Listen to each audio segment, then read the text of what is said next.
नमस्कार मित्रों, सभी को राधे राधे, जय श्री कृष्णा। मुझे उम्मीद है आप सभी अच्छे होंगे और स्वागत है आपका अपने इस डिजिटल प्लेटफॉर्म के ऊपर। हम 71 जो क्वेश्चन है वो 71 नंबर पे जो हमारा बायोलॉजी का क्वेश्चन था वो हम कर चुके हैं। आज हम आगे से स्टार्ट करेंगे, 72 से हमारा क्वेश्चन स्टार्ट करेंगे। आज हम इधर देखिए ध्यानपूर्वक, मैं आपको ठीक प्रकार से इन सभी बिंदुओं के बारे में समझाता भी जाऊंगा और आपको सही आंसर पर टिक भी करवाता जाऊंगा। इधर आप देखिए ध्यानपूर्वक, रेखित पेशी के लिए जब वह संकुचित होती है, निम्नलिखित कथनों में से कौन सही नहीं है। यहां पर जो हमें कथन ढूंढना है ना, वो सही नहीं है। मतलब ये चार बिंदु यहां पर दिए हुए हैं और इन चार बिंदुओं में से तीन तो सही है। ये तो चार लाइनें लिखी हुई है ना, इन चार लाइनों में से तीन लाइनें तो बिल्कुल सही है और एक लाइन में कोई गलत बात लिखी हुई है और उस गलत लाइन को हमें ढूंढना है। ठीक है, यहां पर प्रश्न क्या कह रहा है कि रेखित पेशी जब संकुचित होती है तो ये घटनाएं होती है। ठीक है, लेकिन इनमें से ऐसी कौन सी घटना है जो यहां पर गलत दे रखी है। इसके लिए सबसे पहले तो हमें समझना होगा पेशियां क्या होती है। देखो बच्चों, पेशियां तीन प्रकार की होती है। पेशियां कितने प्रकार की होती है? मुख्यतया तीन प्रकार की होती है। रेखित पेशी, रेखित पेशियां, अरेखित पेशियां। चलो ये तो रेखाओं के आधार पर अगर अपन देखें तो दो प्रकार है, लेकिन तीन प्रकार भी तो हैं। तीन प्रकार में कौन कौन सी पेशियां है? जैसे कि कंकाली पेशियां, कंकाली पेशी, पेशियां, चिकनी पेशियां,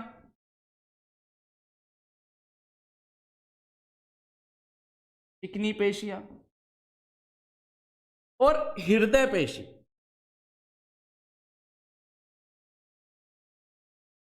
पेशियां कितने प्रकार की है? तीन प्रकार की। ऐसी पेशियां जो कि हमारी हड्डियों से जुड़ी रहती है, कंकाली पेशियां कहलाती है। जैसे हाथ में पाए जाने वाली पेशी, पैर में पाए जाने वाली पेशी। ठीक है, इसे कंकाली पेशियां कह रहे हैं। इसको ऐच्छिक पेशियां भी कह सकते हैं क्योंकि यह हमारी इच्छा के अनुसार कार्य करती है। आज मेरी इच्छा हो रही है तो मैं इस पेन को रख भी सकता हूं, चाहूं तो इसको उठा भी सकता हूं। किसका उपयोग करते हुए? अपनी इस हाथ में पाई जाने वाली कंकाली पेशी का उपयोग करते हुए मैं इस पेन से लिख भी सकता हूं, इसको रख भी सकता हूं, चाहे तो इस बोतल को भी उठा सकता हूं। किसके कारण? कंकाली पेशियों के कारण। ये हमारी इच्छा के अनुसार कार्य करती है, इसलिए इन्हें ऐच्छिक पेशियां भी कहते हैं। यहां मैं लिख देता हूं ऐच्छिक पेशियां, ऐच्छिक पेशियां। ठीक है, जबकि जो हमारे इंटरनल ऑर्गन होते हैं, इंटरनल ऑर्गन जैसे कि हमारा अमाशय हो गया, हमारी आंत हो गई, ठीक है, हमारी किडनी हो गई, ये आंतरिक अंग है। इनके अंदर जो पेशियां पाई जाती है वो बिल्कुल चिकनी होती है और उसे चिकनी पेशियों के नाम से जाना जाता है। ठीक है, इसी प्रकार से हमारा जो हृदय है, हृदय के अंदर अलग ही प्रकार की पेशियां पाई जाती है जिसे हृदय पेशियां कहते हैं। क्या कहते हैं? जिसे हृदय पेशियां कहते हैं। और ये कभी ना थकने वाली पेशी होती है। अगर ये थक गई तो इंसान रुक जाएगा हमेशा के लिए। तो हृदय पेशी ऐसी पेशी है जो आज या जीवन पूरी पूरी की होल लाइफ कभी भी क्या नहीं होती है, ये थकती नहीं है। ठीक है, ये तो मैंने आपको बताया पेशियों के बारे में, लेकिन हमारा जो प्रश्न का उत्तर है उसको समझने के लिए हमें सबसे पहले एक डायग्राम को समझना होगा, पेशियों के डायग्राम को। इधर आप देखिए ध्यानपूर्वक,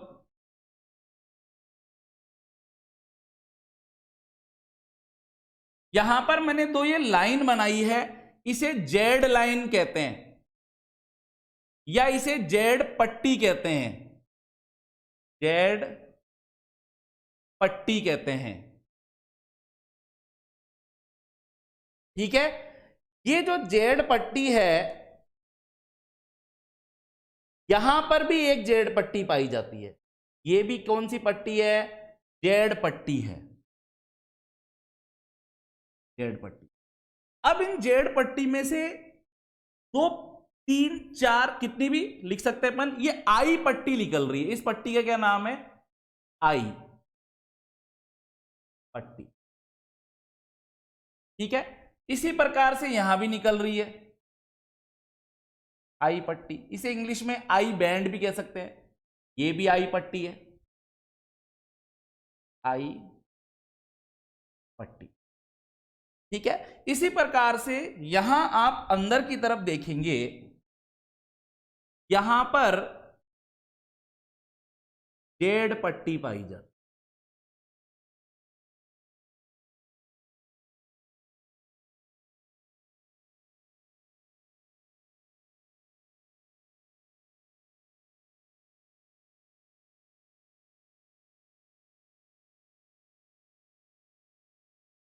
क्या है ये? ए पट्टी। ठीक है, जेड पट्टी इधर भी जेड पट्टी, जेड पट्टी में से आई पट्टी निकल रही है। ठीक है, बीच में भी एक पट्टी पाई जाती है जिसको ए पट्टी बोलते हैं। ये वाली जो पट्टी है ना, ये ए पट्टी है। ये वाली पट्टी कौन सी है बच्चों? ए पट्टी है। अब इधर आप देखिए ध्यानपूर्वक, ये वाली जो पट्टी है ना, ये एक्टीन की बनी हुई होती है, एक्टीन की बनी हुई होती है। और जो ये ए पट्टी होती है या जो ए बैंड होता है, ये मायोसिन की बनी हुई होती है। इसकी बनी हुई होती है, मायोसिन की बनी हुई होती है। ये जो पेशी है ना, ये शिथिल है। शिथिल मतलब ढीली पड़ी हुई है, रिलैक्स की अवस्था में है। लेकिन जब पेशी संकुचित होती है, क्या होती है? संकुचित होती है, तो क्या होता है?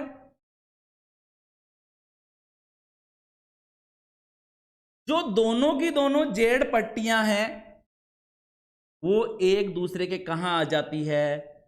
निकट आ जाती है। ये जो जेड पट्टियां थी ना, ये वाली, ये एक दूसरे के क्या आ रही है? निकट आ रही है। आई पट्टी भी एक दूसरे के क्या आ गई? ये आई बैंड था या आई पट्टी, मैं इंग्लिश में लिख देता हूं आई बैंड। ये भी आई बैंड है या आई पट्टी है। ठीक है, यहां पर एक और थी, ये भी निकट आ गई एक दूसरे के। ये तीसरी वाली भी एक दूसरे के क्या आ गई? निकट आ गई। यहां पर आप देखेंगे जो आई बैंड है उसकी लंबाई क्या हो गई? कम हो गई। यहां पर क्या लिखा हुआ है कि भैया पेशी जब संकुचित होती है तो पहला बिंदु देखो, आई पट्टी की लंबाई में कोई परिवर्तन नहीं होता है। अरे क्या नहीं होता है? ये हो तो रहा है परिवर्तन। पहले इतनी लंबी थी आई पट्टी, देखो यहां पर भी है, यहां पर भी है, इतना गैप है। लेकिन जब ये मसल संकुचित हुई तो आई पट्टी की लंबाई क्या हो गई? कम हो गई, इतनी रह गई। देखो इतनी, यहां तो इतनी थी, यहां इतनी रह गई। तो हमारा आंसर ही क्या हो गया? ये पहला बिंदु हो गया कि भैया आई पट्टी की लंबाई में तो परिवर्तन होता है पेशीय संकुचन के समय। आई पट्टी छोटी हो जाती है, संकुचित हो जाती है, दब के क्या हो जाती है? छोटी हो जाती है। लेकिन ये यहां पर क्या बोल रहा है कि आई पट्टी की लंबाई में कोई परिवर्तन ही नहीं होता है। और हमें यहां पर इस आंसर में क्या ढूंढना था? कौन सा सही नहीं है? तो भैया ये पहला बिंदु ही हमारा आंसर है। ठीक है, यहां पर क्या लिखा हुआ होना चाहिए था कि पेशीय संकुचन के समय आई पट्टी की लंबाई में परिवर्तन होता है, वो छोटी हो जाती है। क्या हो जाती है? वो पट्टी छोटी हो जाती है। लेकिन ये क्या बोल रहा है? कोई परिवर्तन नहीं होता है। ठीक है, और इधर आप देखिए ध्यानपूर्वक, जो ये दो जेड पट्टियां आपको दिखाई दे रही है ना, ये जो जेड पट्टी है देखो, ये वाली, इन जेड पट्टियों के जो बीच का क्षेत्र होता है ना, बीच का क्षेत्र, ये सार्कोमियर कहलाता है। क्या कहलाता है? सार्कोमियर कहलाता है। अरे भाई, जब जेड पट्टियां एक दूसरे के निकट आ रही है, आई पट्टियों की लंबाई में कमी आ रही है, तो सार्कोमियर की भी तो लंबाई में कमी आ रही है। ये रहा, सार्कोमियर छोटा हो जाता है। तो सार्कोमियर छोटा हो रहा है, ये बात तो बिल्कुल क्या है? सही है। नीचे वाला चौथे नंबर का पॉइंट बिल्कुल सही है कि सार्कोमियर क्या हो जाता है? छोटा हो जाता है। ठीक है, ये क्या लिखा हुआ है, ए पट्टी की लंबाई बनी रहती है, मतलब कोई चेंज नहीं होता है। हाँ, ध्यान पूर्वक देखिए, इस डायग्राम के अंदर जो ये अंदर की तरफ जो ये ए पट्टी है, इसकी लंबाई में क्या नहीं होगा, किसी भी प्रकार का कोई परिवर्तन नहीं होगा। जितनी लंबी ऊपर थी इतनी ही लंबी नीचे रहेगी। ठीक है, तो ये बिंदु भी सही है कि मायोसिन पट्टी की ए पट्टी की लंबाई यूं की यूं ही बनी रहती है। और अभी मैंने आपको क्या बताया कि ए पट्टी किससे बनी हुई होती है, मायोसिन से। तो जब ए पट्टी की लंबाई यथावत बनी रहती है, और तो भैया ए पट्टी है क्या, मायोसिन ही तो है, मायोसिन की लंबाई भी यूं की यूं बनी रहती है। ये वाला बिंदु भी बिल्कुल क्या है, सही है। केवल ये पहला ही पॉइंट है जो यहां पे गलत लिखा हुआ है कि आई पट्टी की लंबाई में कोई परिवर्तन नहीं होता, जबकि होता है। ठीक है, तो आई होप आपको समझ में आ गया होगा इस पहले क्वेश्चन का क्या है आंसर, ये 1। ठीक है, नेक्स्ट क्वेश्चन की तरफ हम बढ़ते हैं। प्राणी कोशिका में कौन सा आरएनए प्रचुरता में पाया जाता है। जो प्राणी कोशिका है, जो जंतु कोशिका, देखो कोशिकाएं है ना तरह तरह की है। जैसे कि मैं बोलूं पादप कोशिका, जंतु कोशिका, जो कोशिकाएं पादपों में पाई जाती है पादप कोशिका, जो कोशिका जंतुओं में पाई जाती है जंतु कोशिका। ठीक है, इसी प्रकार से कोशिका प्रोकैरियोटिक और यूकैरियोटिक भी होती है। प्रोकैरियोटिक कोशिका, यूकैरियोटिक कोशिका। प्रोकैरियोटिक कोशिकाएं किसमें पाई जाती है, नीलहरी शैवाल में। जो जीवाणु होते हैं, बैक्टीरिया होते हैं, उनमें पाई जाती है। और इनके अंदर जो केंद्रक होता है ना, वो नग्न होता है।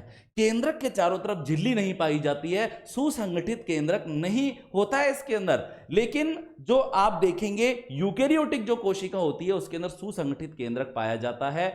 क्योंकि केंद्रक के अंदर क्या पाई जाती है, केंद्रक झिल्ली पाई जाती है। केंद्रक बिल्कुल गोल दिखेगा आपको यूकैरियोटिक कोशिका में। जब भी आपको यूकैरियोटिक कोशिका और प्रोकैरियोटिक कोशिका को पहचानना हो, तो जिस भी चित्र में कोई अगर आपको सेल का डायग्राम दे रखा है या कोशिका का चित्र दे रखा है, तो देखना केंद्रक कैसा है उसके अंदर।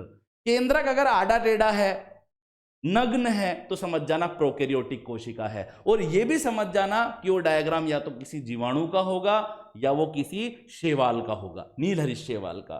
अगर किसी कोशिका के अंदर केंद्रक बिल्कुल गोल सा, सुंदर सा, वेल ऑर्गेनाइज्ड है, सुसंगठित है, तो आप ये समझ जाना कि ये यूकैरियोटिक कोशिका है।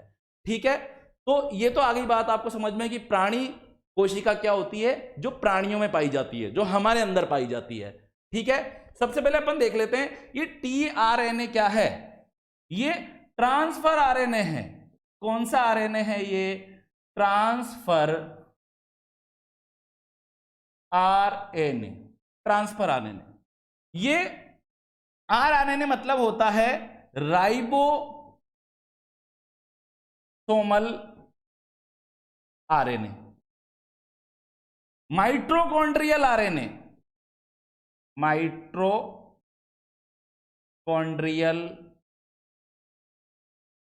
आरएनए। ठीक है, इसी प्रकार से एमआरएनए का मतलब क्या है, फुल फॉर्म क्या है, मैसेंजर आरएनए, मैसेंजर आरएनए। ठीक है, जो प्राणी कोशिकाएं होती है, आप जिम तो जाते ही होंगे। ठीक है, खूब आप केले वगैरह खाकर, दूध पीकर, और प्रोटीन पाउडर खाते हैं कई लोग बॉडी बनाने के लिए। क्या चाह रहे हैं वो, क्या क्या प्रयास कर रहे हो कि शरीर में प्रोटीन की मात्रा बढ़ जाए। क्योंकि हमारी मांसपेशियां किसकी बनी हुई होती है, प्रोटीन की। जिस व्यक्ति में जितनी ज्यादा मांसपेशियां होगी वो उतना ही गठीला दिखाई देगा, बॉडी बिल्डर दिखाई देगा। ठीक है, तो प्रोटीन से ही तो बॉडी बन रही है। ठीक है, तो मतलब प्राणियों में प्रोटीन का संश्लेषण होना बहुत जरूरी है। और जो ये आरएनए होता है ना, ये राइबोसोम के अंदर पाया जाता है। और राइबोसोम तो कोशिका की प्रोटीन की फैक्ट्री है। हमारे शरीर में कोई आपसे पूछे ना कि हमारे शरीर में प्रोटीन की फैक्ट्री किसे कहते हैं, तो बोल देना राइबोसोम को। और राइबोसोम में कौन सा आरएनए पाया जाता है, राइबोसोमल आरएनए या आरएनए पाया जाता है। यह जो होता है ना, ये प्रोटीन संश्लेषण करता है। यह प्राणियों के शरीर में, प्राणियों के शरीर में प्रोटीन संश्लेषण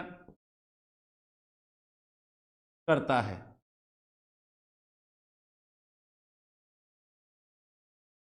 प्राणियों में यह सबसे अधिक होता है, यह सबसे अधिक होता है, अधिक होता है। तो आंसर क्या हो गया हमारा कि प्राणी कोशिका में कौन सा आरएनए प्रचुरता में होता है या अधिक मात्रा में पाया जाता है?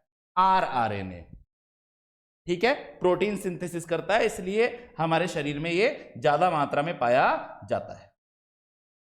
देखिए आप ध्यानपूर्वक, मेंडल के प्रयोग में द्विसंकर लक्षण प्रारूप अनुपात क्या था? सबसे पहली बात तो भैया मेंडल कौन है? अनुवांशिकी के जनक है। मेंडल कौन है? अनुवांशिकी के जनक है। द्विसंकर क्या होता है और ये लक्षण प्रारूप क्या होता है, इसे भी हमें समझना होगा। देखो मेंडल ने है ना प्रयोग किए थे। क्या किए थे? मेंडल ने प्रयोग किए थे। मैं आपको समझाता हूं ध्यानपूर्वक।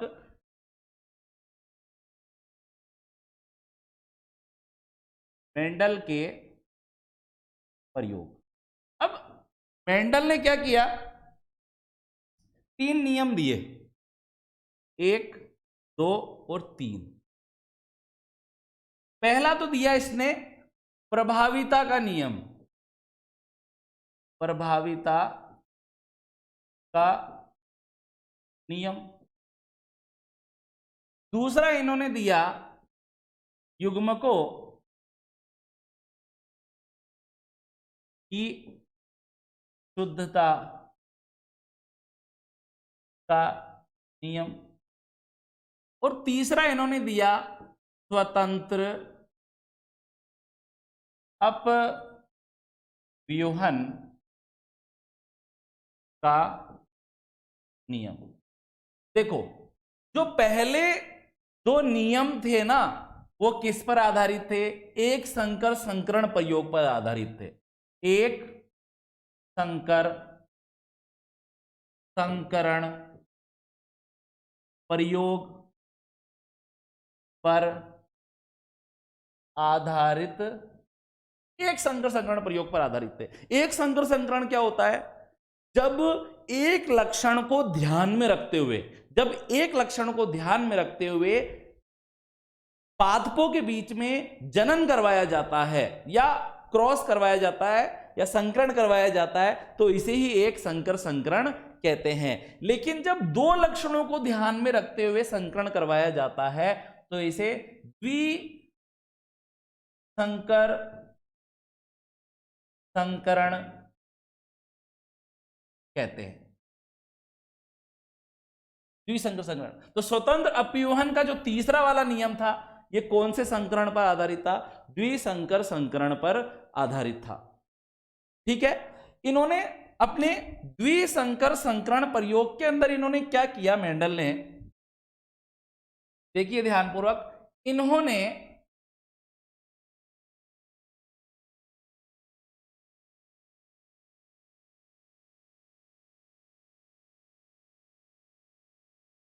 कैपिटल YY और कैपिटल RR, स्मॉल YY और स्मॉल RR, इन्होंने क्या लिए? समयुग्मजी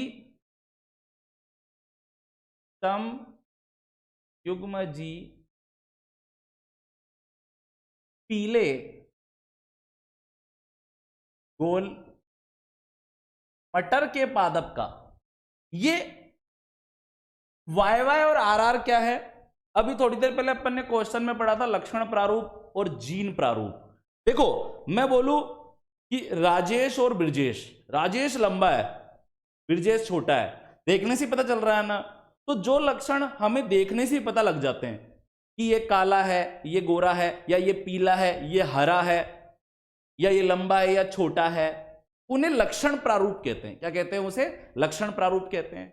अब हो सकता है कि राजेश या ब्रिजेश को कोई अनुवांशिक बीमारी हो सकता है कि राजेश में 46 की जगह कितने गुणसूत्र हो? 47 गुणसूत्र हो, या ब्रिजेश में 46 की जगह 45 गुणसूत्र हो। तो क्या उसमें गुणसूत्र कम है या ज्यादा है, क्या मुझे दिखने से पता चल रहा है क्या? नहीं।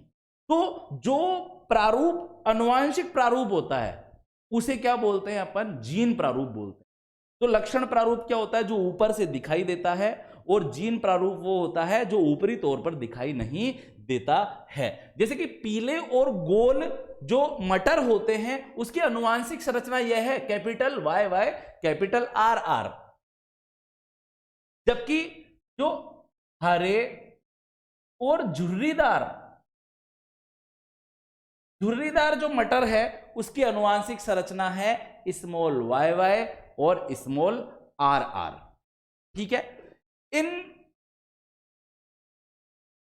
इससे कुछ युग्मक प्राप्त हुए। कैसे युग्मक प्राप्त होंगे? कैपिटल वाई वाई में कितने प्रकार के वाई हैं? अरे भाई एक ही प्रकार का वाई है, दोनों कैपिटल है, तो ये ले लो एक आप। यहां पर दो है कैपिटल आर, तो एक कॉमन ले लो यहां पर। यहां पर भी आप देखेंगे स्मॉल वाई वाई में से क्या कॉमन आ रहा है? वाई, और स्मॉल आर आर में क्या कॉमन आ रहा है? स्मॉल आर ही कॉमन आ रहा है। ठीक है, यहां पर आप देखेंगे कि ये क्या है? ये पी है। पी मतलब जनक पीढ़ी, पेरेंटल जनरेशन है। ठीक है, और ये पेरेंटल जनरेशन की क्या है? युग्मक है, युग्मक है। ठीक है, अब दोनों के बीच में अपन ने क्या करवाया? फर्टिलाइजेशन करवाया। तो क्या बना यहां पर? देखिए आप ध्यानपूर्वक, कैपिटल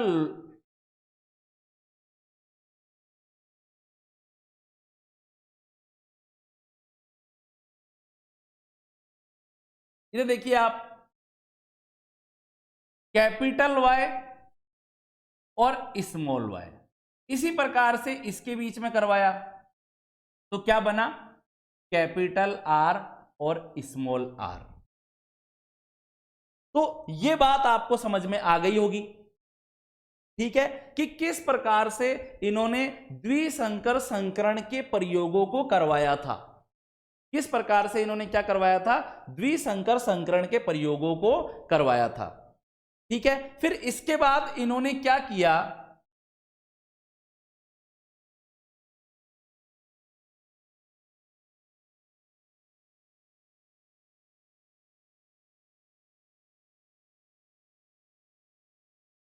इनके अंदर स्वजनन करवाया, जनन करवाया इनके अंदर। तो यहां पर आप देखेंगे इसमें भी तरह तरह के युग्मक प्राप्त हो जाएंगे। आई बात आपको समझ में? जैसे कि आप यहां पर देख सकते हैं, यहां पर प्राप्त हो गया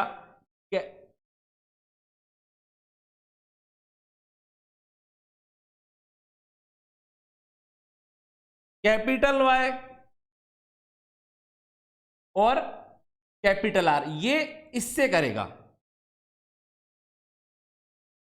ठीक है, इसी प्रकार से आप यहां पर देखेंगे कि कैपिटल वाई किसके पास गया? स्मॉल आर के पास में, तो ये हो गया कैपिटल आर और स्मॉल आर। फिर यहां पर जो ये स्मॉल वाई है ना, ये किसके पास में गया? कैपिटल आर के पास में, तो यहां पर अपन क्या लिख सकते हैं? Small Y capital R. ठीक है, इसी प्रकार से स्मॉल वाई स्मॉल आर के पास में गया, तो यहां पर क्या हो गया? स्मॉल वाई और स्मॉल आर। ठीक है, ये क्या है? ये F1 जनरेशन थी, F1 पीढ़ी थी। ठीक है, जो कि जनकों से प्राप्त हुई थी। F1 पीढ़ी में भी तो भैया जनन करेंगे, तो इनमें युग्मक बन गई है। क्या बन गए? इनके अंदर युग्मक बन गए। और अगर अपन एक चार्ट बनाएं, क्या बनाएं अपन? एक चार्ट बनाएं।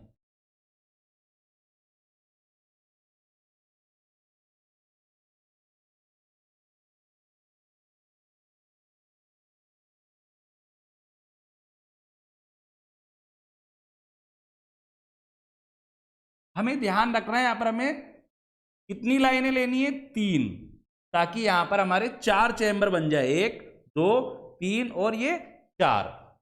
ठीक है,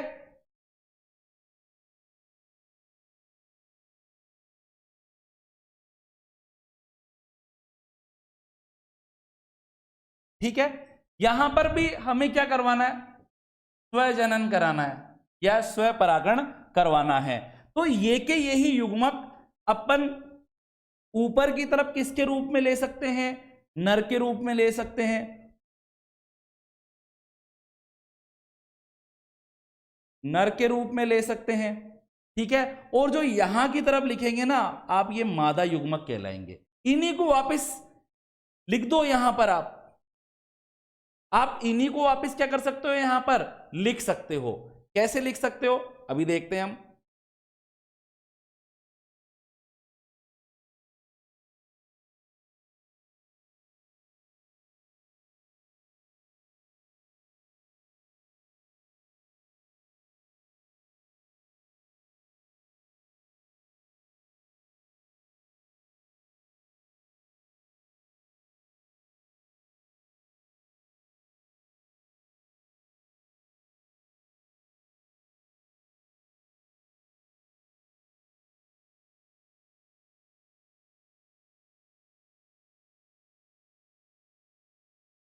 स्मॉल वाई स्मॉल आर, ठीक है। अब हमें क्या करना है, ये वाले जो गैमेट्स है ना, ये वाले मैं ये यहां लिख देता हूं, capital Y capital R, capital Y small R, small Y small R, small Y capital R, और स्मॉल वाई और स्मॉल आर, ठीक है। अब हम इन दोनों के बीच में क्या करवाते हैं, रिप्रोडक्शन करवा के देखते हैं और देखते हैं क्या होता है। तो यहां पर क्या बनेगा, पहले ये वाला ले लेते हैं हम, और इसको किसके साथ में करवाएंगे, इसके साथ में करवाएंगे। तो यहां पर क्या बना, कैपिटल वाई और कैपिटल आर। अब इस वाले को हम इसके साथ में करवाते हैं, इस वाले के साथ में। तो यहां पर क्या बना, capital Y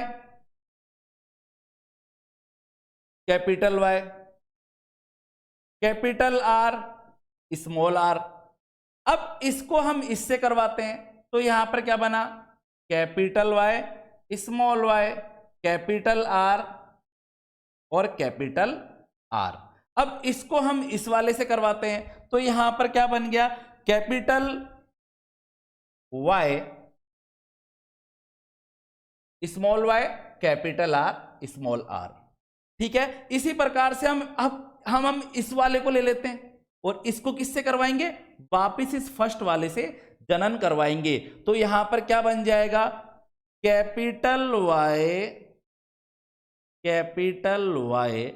capital R small R, ठीक है। यहां पर आप देखिए, कैपिटल वाई को कैपिटल वाई से करवाया तो कैपिटल वाई, कैपिटल आर को फिर अपन ने किससे करवाया, यहां पर आप देखिए ध्यानपूर्वक, अपन ने क्या ले लिया, एक को तो ले लिया यहां पर। अब अपन यहां पर ये दूसरे वाला ले रहे हैं, क्या ले रहे हैं, यहां पर दूसरा वाला ले रहे हैं। देखो कैपिटल वाई को कैपिटल वाई से करवाया तो वाई हो गया, और स्मॉल आर को कैपिटल आर से करवाया तो कैपिटल आर और स्मॉल आर यहां पर आ चुका है। अब अपन क्या कर लेते हैं, इसको इससे करवा के देखते हैं। तो यहां पर क्या बना, कैपिटल वाई स्मॉल आर और स्मॉल आर हो गया। अब अपन क्या करते हैं, इसको इससे करवा के देख लेते हैं। तो यहां पर बना capital Y small R capital R small R, ठीक है। अब हम इसको इससे करवा कर देख लेते हैं। तो यहां पर क्या बना, कैपिटल वाई स्मॉल वाई और स्मॉल आर, ठीक है। तो आई होप आपको यहां तक तो बात समझ में आ गई होगी कि कैपिटल वाई स्मॉल आर यहां पर हो चुका है, ठीक है। अब इसके बाद में अपना ये रह गया, अब इसको भी अपन देख लेते हैं। तो स्मॉल वाई और कैपिटल वाई, तो क्या आ गया, यहां पर पहले आप कैपिटल वाई लिखेंगे, स्मॉल वाई लिख देंगे, फिर यहां पर क्या रह गया, कैपिटल आर, ठीक है। इसी प्रकार से इसका अपन फिर इससे करवा देंगे। तो यहां पर आ गया capital Y small Y capital R small R, ठीक है। इसी प्रकार से फिर यहां पर आप देखिए ध्यानपूर्वक, यहां तक हम पहुंच चुके हैं। फिर इस वाले का हम किससे करवाएंगे, इससे करवा देते हैं। तो यहां पर बन गया स्मॉल वाई और कैपिटल आर, ठीक है। इसी प्रकार से आप इधर देखिए स्मॉल वाई, हाँ इसी को लेंगे हम। इधर देखिए यहां पर इसको हम इससे करवा देते हैं। तो यहां पर क्या बना, स्मॉल वाई और कैपिटल आर और स्मॉल आर। अब बस ये लास्ट रह चुका है, ठीक है। और इस लास्ट वाले के अंदर हम क्या देखेंगे, अगर हम इस लास्ट वाले का किससे करवाएं, इससे करवाएं यहां पर, तो आप यहां पर देखेंगे कि क्या प्रारूप प्राप्त होगा। यहां पर प्रारूप प्राप्त होगा हमारा स्मॉल y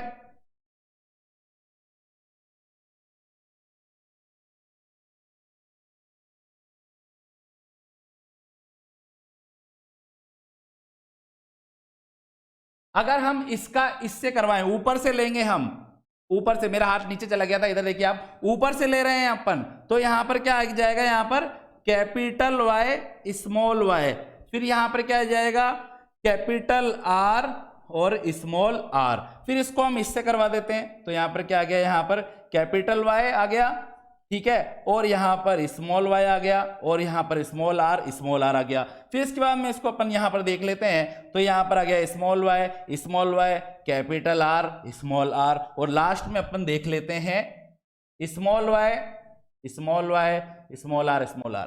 यहां पर देखिए ध्यानपूर्वक, ध्यानपूर्वक, यहां पर मैं आपको कुछ समझाने जा रहा हूं। यहां पर देखिए ये बिल्कुल इसके समान है ना, इसके समान है, पीला गोल है, ये क्या है, ये पीला गोल है, ठीक है। यहां पर देखिए ये कैपिटल Y है, तो ये भी क्या हो गया, पीला गोल, ठीक है, ये भी क्या है, पीला गोल है, ठीक है। यहां पर यह भी क्या है, पीला गोल है।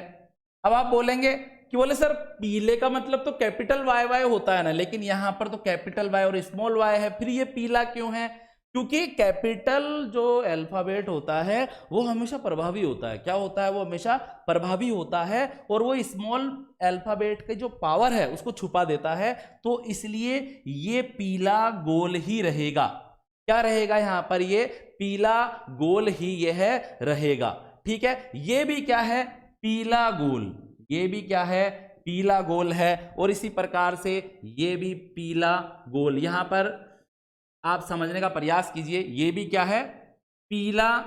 अब लेकिन यहां पर देखिए स्मॉल r स्मॉल आ गया, तो ये हो गया पीला झुर्रीदार, क्या हो गया, ये पीला झुर्रीदार हो गया।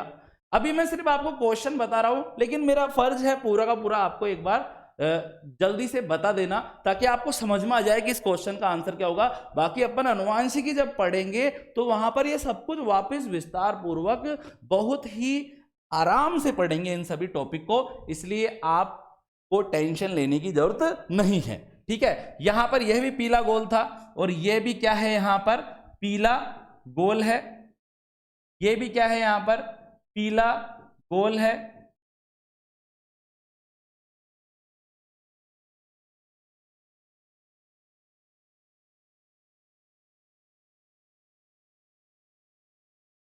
यह है यहां पर पीला झुर्रीदार, क्योंकि स्मॉल आ रहा है ना, पीला झुर्रीदार। यहां पर देखिए यह है पीला गोल, ये क्या है, पीला गोल, और यहां पर ये क्या है, ये यहां पर है हरा, स्मॉल y क्या है, यहां पर हरा है, हरा गोल, क्या हो गया, ये यहां पर हरा गोल हो गया, और यहां पर ये भी क्या है, हरा गोल है, हरा क्या है, यहां पर ये गोल है। और इसी प्रकार से आप इसके अंदर देखिए ये पीला गोल है, ठीक है, ये क्या है, पीला, और स्मॉल r मतलब झुर्रीदार है, क्या है, झुर्रीदार है। और यहां पर आप देखिए यह हरा गोल है, ठीक है, और यहां पर देखिए ये क्या है, हरा झुर्रीदार है। अब यहां पर ध्यानपूर्वक देखिए पीले गोल यहां पर कितने हैं, पीले गोल यहां पर कितने हैं, एक, ठीक है, पीला गोल, शुद्ध पीला गोल यहां पर कितना दे रखा है, यहां पर एक दे रखा है, यहां पर शुद्ध शुद्ध रूप से पीला गोल, ठीक है। या फिर अपन देखें कि टोटल पीले गोल कितने हैं, तो 1 2 3 4 5 6 7 8 और 9, ठीक है। तो पीला गोल कितने हैं यहां पर? 9 है। ठीक है, पीला गोल कितने यहां पर? 9 है। इसी प्रकार से हम देखें कि पीले झुर्रीदार कितने हैं। पीले झुर्रीदार ढूंढ लेते हैं इसमें से। पीले झुर्रीदार, पीले झुर्रीदार 1 2 3 पीले झुर्रीदार हैं यहां पर। पीला झुर्रीदार है यहां पर 3। ठीक है, इसी प्रकार से आप यहां पर देखेंगे पीला गोल हो गया, पीला झुर्रीदार हो गया। अब हम देखते हैं हरे गोल यहां पर कितने हैं। हरे गोल, हरे गोल, हरा गोल 1 हो गया यहां पर, हरा गोल 2, हरा गोल 3। तो यहां पर आप देखेंगे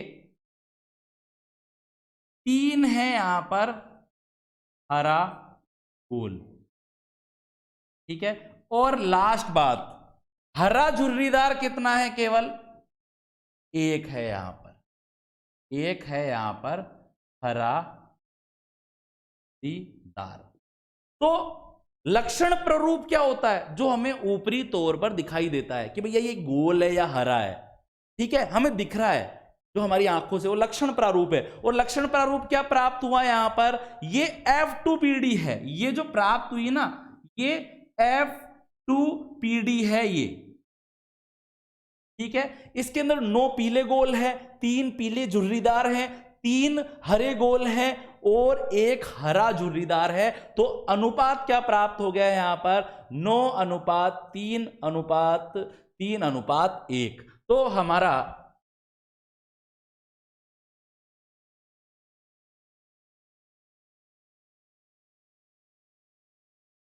सही आंसर क्या हो गया? सेकंड वाला, कि 9 तो यहां पर क्या है?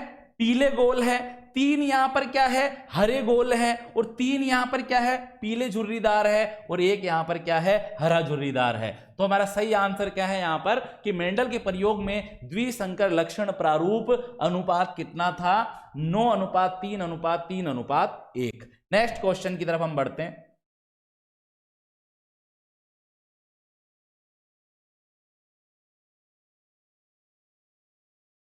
यहां पर आप देखिए, स्तंभ 1 में दिए गए सिंड्रोम को स्तंभ 2 के कैरियोटाइप से मेल करते हुए उत्तर का चयन कीजिए। सिंड्रोम, ये सिंड्रोम क्या है? यहां पर रोग भी तो दे सकता था या डिजीज भी तो दे सकता था कि स्तंभ 1 में दिए गए रोग को स्तंभ 2 से मिलान कीजिए, ये भी तो बोल सकता है। सिंड्रोम क्या होता है? देखो हमारे अंदर है ना, हमारे अंदर 46 गुणसूत्र होते हैं, 46 गुणसूत्र होते हैं।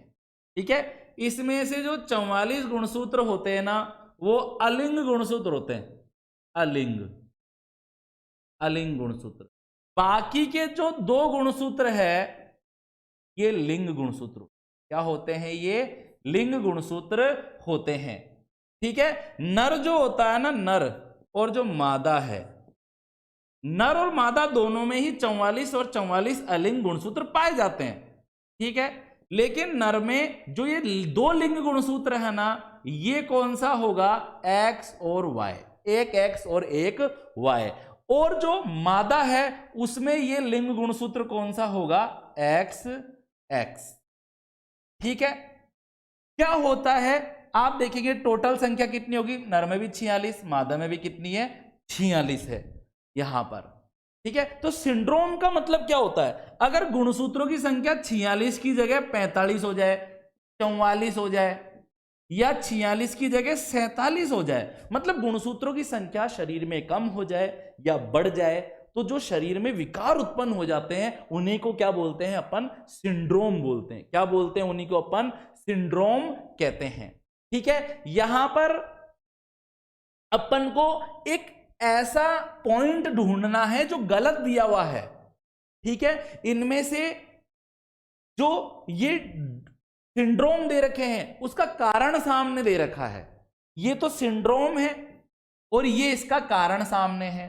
3 सिंड्रोम और उसके जो कारण है वो तो बिल्कुल सही मैच कर रखे हैं। यहां पर एक गलत है जिसे हमें ढूंढना है। ठीक है, तो सबसे पहले हम चलते हैं ऊपर की तरफ से एडवर्ड सिंड्रोम, इसके बारे में देखेंगे अपन, एडवर्ड सिंड्रोम के बारे में। एडवर्ड सिंड्रोम, ट्राइसोमी 18, हमारे अंदर 46 गुणसूत्र है और एडवर्ड सिंड्रोम के अंदर क्या होता है, जो 18वें नंबर का गुणसूत्र है उसकी एक अतिरिक्त प्रतिलिपि बन जाती है। जैसे आपके पास एक मार्कशीट है, आपके पास मार्कशीट है, आप उसकी फोटोकॉपी करा लोगे तो 2 मार्कशीट हो जाएगी, एक फोटोकॉपी और करा लोगे तो 3 मार्कशीट हो जाएगी। ठीक है, इसी प्रकार से यहां पर 18वां गुणसूत्र जो होता है उसकी एक अतिरिक्त प्रतिलिपि बन जाती है। क्या बन जाती है? एक अतिरिक्त प्रतिलिपि बन जाती है, जिसे क्या बोलते हैं, 18वें गुणसूत्र की ट्राइसोमी कहते हैं। और उसके कारण क्या हो जाता है, एडवर्ड सिंड्रोम हो जाता है। क्या हो जाता है उसके कारण? एडवर्ड सिंड्रोम हो जाता है। और जो ऐसे बच्चे होते हैं ना, वो बिल्कुल दुर्बल होते हैं, ठीक है, और मानसिक रूप से क्या होते हैं, अपन बोल सकते हैं बुद्धि की क्षमता विहीन होते हैं। ठीक है, मानसिक रूप से थोड़े मंद बुद्धि प्रकार के ये एडवर्ड सिंड्रोम वाले बालक होते हैं। ठीक है, और इन्हें अपन कह सकते हैं कि हृदय से संबंधित बीमारी हो सकती है, या कोई शरीर का कोई अंग है उसका ठीक से विकास नहीं हो पाता है इनके अंदर। ठीक है, तो एडवर्ड सिंड्रोम किसके कारण होता है? 18वें गुणसूत्र की अतिरिक्त कॉपी बन जाने के कारण। ठीक है, इसी प्रकार से पटाऊ सिंड्रोम, पटाऊ सिंड्रोम यहां पर तो ये वाला बिंदु तो बिल्कुल सही है कि एडवर्ड सिंड्रोम 18वें गुणसूत्र की ट्राइसोमी के कारण ही होता है।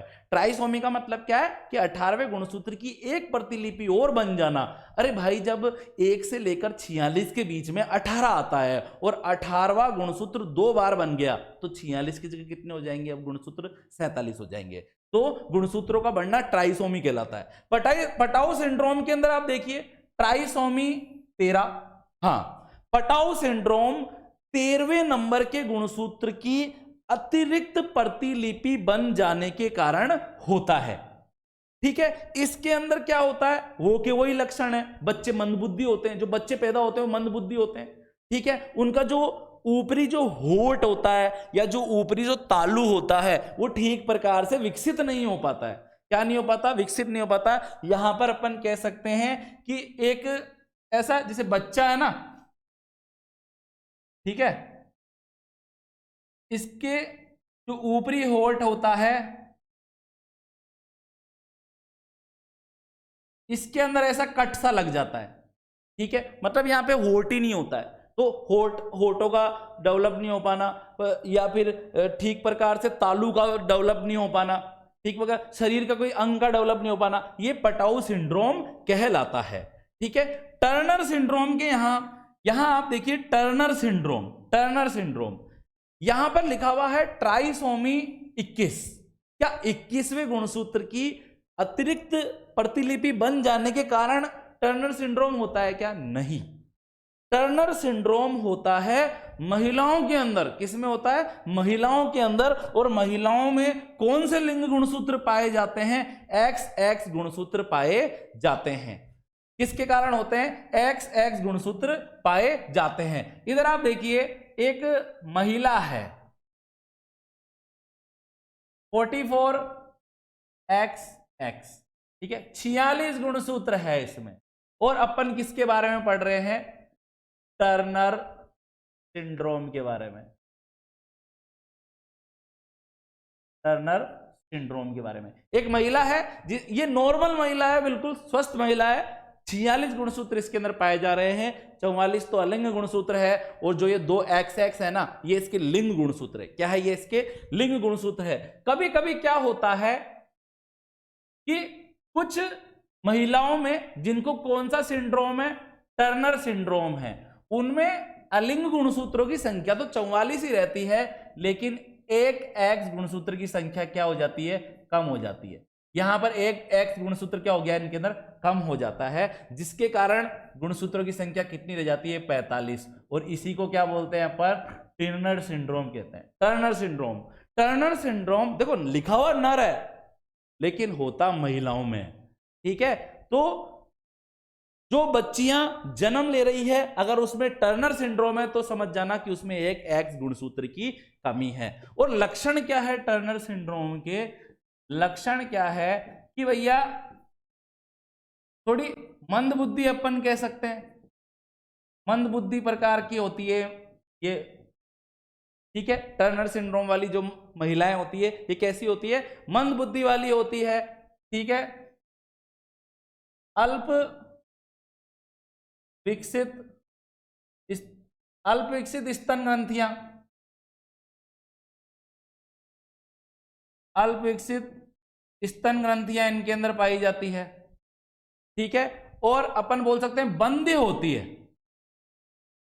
बंध्य या बांझ होती है, बांझ, संतान उत्पन्न नहीं कर सकती, ठीक है। तो टर्नर सिंड्रोम आपको समझ में आया, महिलाओं के अंदर होने वाला यह सिंड्रोम है, एक एक्स गुणसूत्र की कमी के कारण यह होता है, ठीक है। जबकि यहां पर क्या दिया हुआ था? यहां पर कि टर्नर सिंड्रोम ट्राइसोमी 21 नहीं, तो हमारा यहां पर आंसर क्या हो गया? तीसरे नंबर का। तीसरा बिंदु यहां पर गलत दिया हुआ है।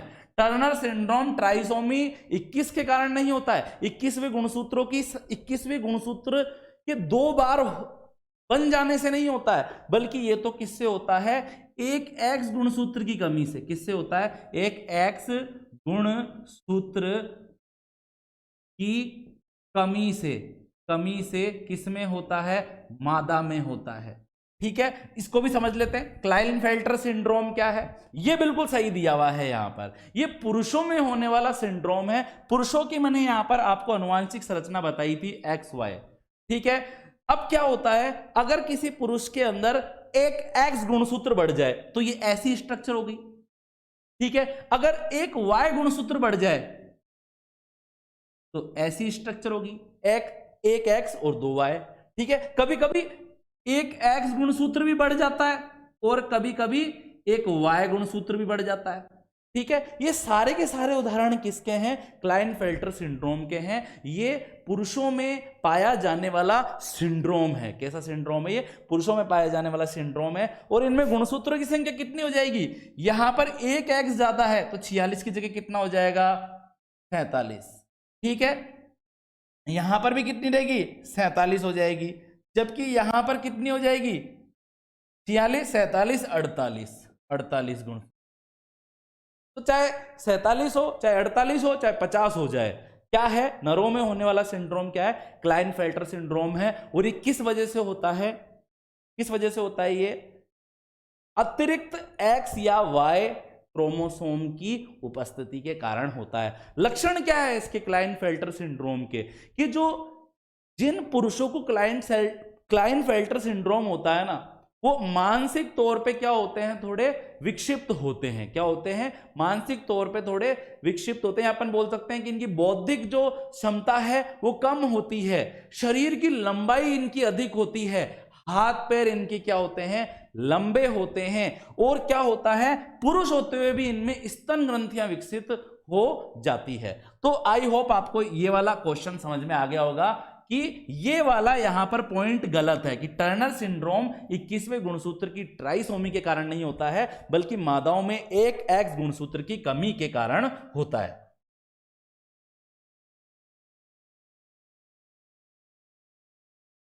निम्न में से कौन सा समूह समतापी प्राणियों का है? सबसे पहले हमें समझना होगा समतापी प्राणी क्या होते हैं और असमतापी प्राणी क्या होते हैं। मगरमच्छ होता है, इधर आप देखिए मगरमच्छ। आपने कुछ अगर ऐसे वैज्ञानिक चैनल देखे हो टीवी के ऊपर जिसमें जानवरों के बारे में दिखाते हैं, तो आपने देखा होगा मगरमच्छ को हमेशा नदी के आसपास दिखाया जाएगा, मुंह खोल के ऐसे पड़ा होगा और धूप सेक रहा होगा, ठीक है। दरअसल क्या होता है, मगरमच्छ अपने शरीर के ताप को नियमित नहीं कर सकता है। अगर मगरमच्छ धूप में जाएगा तो उसके शरीर का ताप अपने आप क्या हो जाएगा? बढ़ जाएगा। अगर मगरमच्छ पानी में जाएगा तो शरीर का तापमान क्या हो जाएगा? उसका कम हो जाएगा। तो अपन क्या कह सकते हैं कि मगरमच्छ है ना असमतापी प्राणी है। कैसा प्राणी है? असमतापी प्राणी है। लेकिन हमें देखिए आप, मनुष्य हैं हम, हमारे शरीर का तापमान 37 डिग्री सेल्सियस होता है। चाहे सर्दी होगी तो भी आपके शरीर का तापमान 37 डिग्री सेल्सियस ही रहेगा, और चाहे गर्मी होगी तब भी आपके शरीर का तापमान 37 डिग्री सेल्सियस ही रहेगा, क्योंकि हम स्तनधारी प्राणी क्या होते हैं, समतापी होते हैं। क्या होते हैं, समतापी प्राणी होते हैं। मैं यहां पर आपको बता देता हूं, समतापी, समतापी ये वे प्राणी होते हैं, ये वे प्राणी होते हैं जो शारीरिक क्रियाओं द्वारा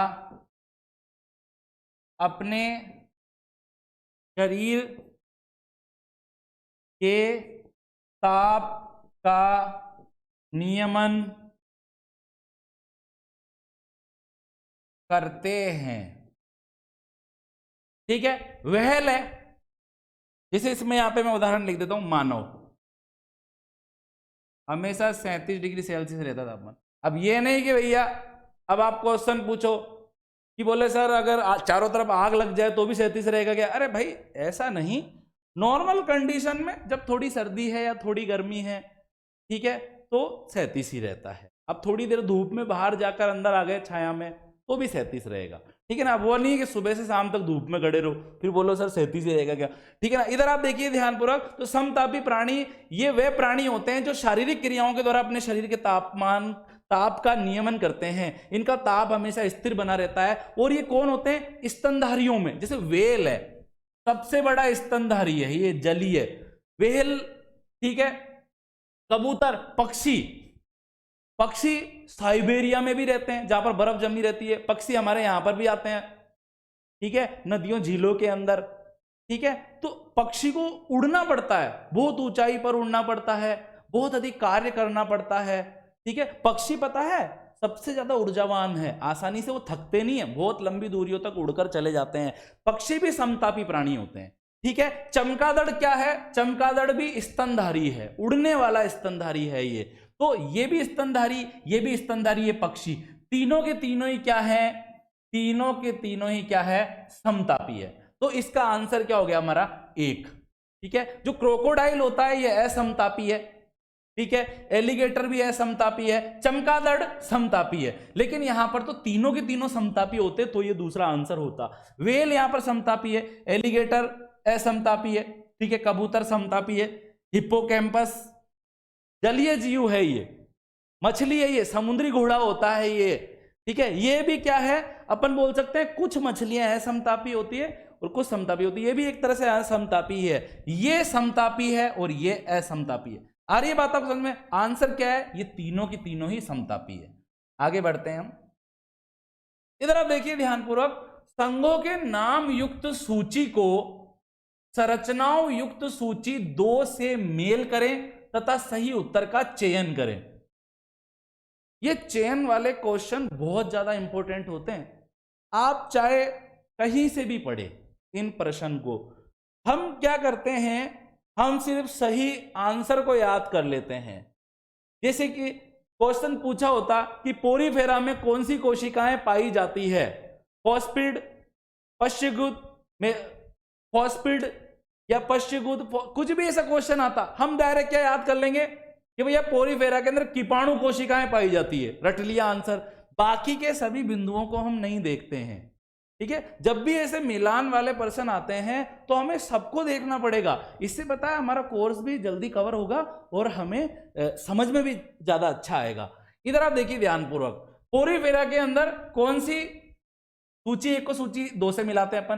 पोरीफेरा में पता है कीटाणु कोशिकाएं पाई जाती है। क्या पाई जाती है, कीटाणु कोशिकाएं पाई जाती है। कीटाणु कोशिकाएं क्या होती है, पोरीफेरा जो होता है ना, पोरीफेरा ये द्विस्तरीय होता है। क्या होता है, ये द्विस्तरीय होता है। इसके अंदर है ना 2 स्तर होते हैं। क्या होते हैं इसके अंदर, 2 स्तर होते हैं। इसमें आपको तो पता ही है, स्पंज वगैरह को रखा गया, ऐसे देखो, ऐसे ऐसा होता है ये स्पंज। ठीक है, इसके अंदर क्या होता है, बाहरी जो स्तर है ना शरीर का, वो चपटी कोशिकाओं का बना होता है। चपटी कोशिकाएं कैसी, कचौरी खाई कभी, कचौरी जैसी, चपटी कोशिकाओं का बना होता है। इसमें बाहरी स्तर जिसको अपन क्या बोलते हैं, जिसको अपन कहते हैं पिनेकोसाइट, पिनेकोसाइट, साइट कोशिकाएं, ठीक है। लेकिन जो अंदर का स्तर होता है ना, वो कीप के समान कोशिकाओं का बना होता है। किसके समान बना होता है? कीप के समान कोशिकाओं का बना होता है। और इन कीप के समान कोशिकाओं को ही क्या बोलते हैं? कीपाणु। क्या बोलते हैं? कीपाणु, या कोएनोसाइट भी कहते हैं इंग्लिश में। क्या बोलते हैं? कोएनोसाइट्स, ठीक है। तो ध्यान रखना, आपसे ये भी पूछा जा सकता था यहाँ पे, कीटाणु की जगह यहाँ पर क्या आ सकता था? पिनेकोसाइट भी आ सकता था, तो भी आंसर क्या होता है इसका? पोरिफेरा ही होता, ठीक है। प्लेटी हेलमिंथीज के अंदर कौन सी कोशिकाएं पाई जाती है? प्लेटी हेलमिंथीज के अंदर ज्वाला कोशिकाएं पाई जाती है। क्या पाई जाती है? ज्वाला कोशिकाएं पाई जाती है, ठीक है। याद करना तो ऐसे याद कर लो, एक प्लेट है जिसमें हमने जलता हुआ एक कोयला रख दिया।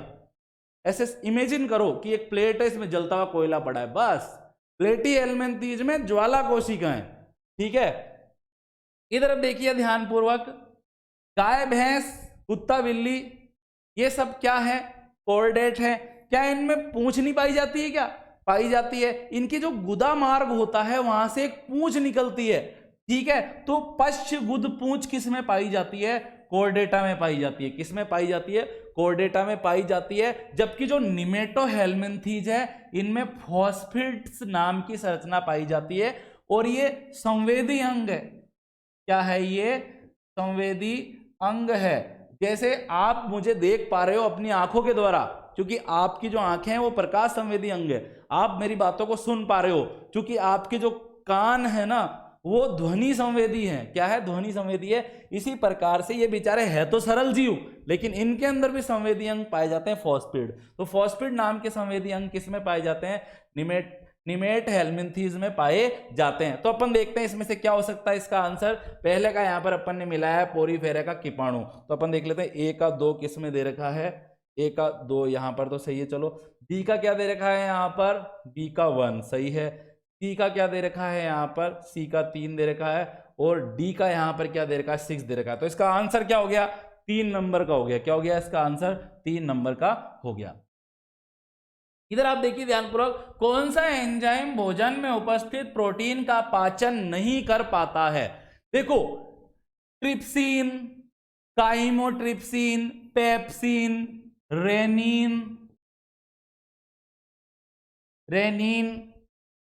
ठीक है, पेप्टिडेज, ये सारे के सारे जो है ना प्रोटीन पाचक है, प्रोटीन को पचा देते हैं ये सारे के सारे एंजाइम। ये जो लाइपेज है ना, ये लिपिड का पाचन करता है। किसका पाचन करता है? लिपिड का। लिपिड मतलब घी तेल को पचाता है ये। तो सीधी सी बात है, जो घी तेल को पचाएगा वो प्रोटीन को थोड़ी पचाएगा। तो यहां पर हमारा आंसर क्या होगा? लाइपेज, कि लाइपेज प्रोटीन का पाचन नहीं कर सकता है। देखिए आप आगे ध्यानपूर्वक, निम्नलिखित में से कौन सा सुमेलित नहीं है? ठीक है, कौन सा सुमेलित नहीं है? मतलब कि यहां पर कुछ शब्द दिया हुआ है, फिर यहां पर दूसरा शब्द दिया हुआ है। क्या इन दोनों में कोई संबंध है? ठीक है, हाँ। तो जो ये बिलरोथ रज्जु होता है ना, ये प्लीहा से ही संबंधित है। ये जो बिलरोथ रज्जु है, ये प्लीहा से ही संबंधित शब्द है। प्लीहा कहां पाई जाती है? जो हमारा अमाशय होता है। क्या होता है? हमारा अमाशय के पास में ये पाई जाती है। और इसे क्या बोलते हैं अपन? लाल रुधिर कणिकाओं का कब्रिस्तान भी बोलते हैं। जो लाल रुधिर कणिकाएं होती है ना, वो बनती तो अस्थि मज्जा में है। लाल रुधिर कणिकाएं बनती अस्थि मज्जा में है, बोन मेरो में। इंग्लिश में क्या बोलेंगे अस्थि मज्जा को? Bone marrow. कि बनती तो बोन मेरो में है, अस्थि मज्जा में है, लेकिन नष्ट कहां पर होती है? जाकर प्लीहा के अंदर होती है। तो ये तो बिल्कुल सही दे रखा है यहां पर। शिरो आलिंद गांठ गति निर्धारक, मैं आपको एक डायग्राम के द्वारा समझाने का प्रयास करूंगा। इधर आप देखिए ध्यानपूर्वक, यहां पर आप देखिए ये हृदय है हमारा। क्या है? ये हमारा हृदय है। और इधर आप देखिए हृदय के अंदर ये वाला जो भाग आपको दिखाई दे रहा है ना, ये वाला, ये दायां आलिंद है। क्या है ये? दायां आलिंद है। ठीक है, ये दाएं आलिंद के नीचे की तरफ ही क्या है? दायां नीलय है, दायां नीलय।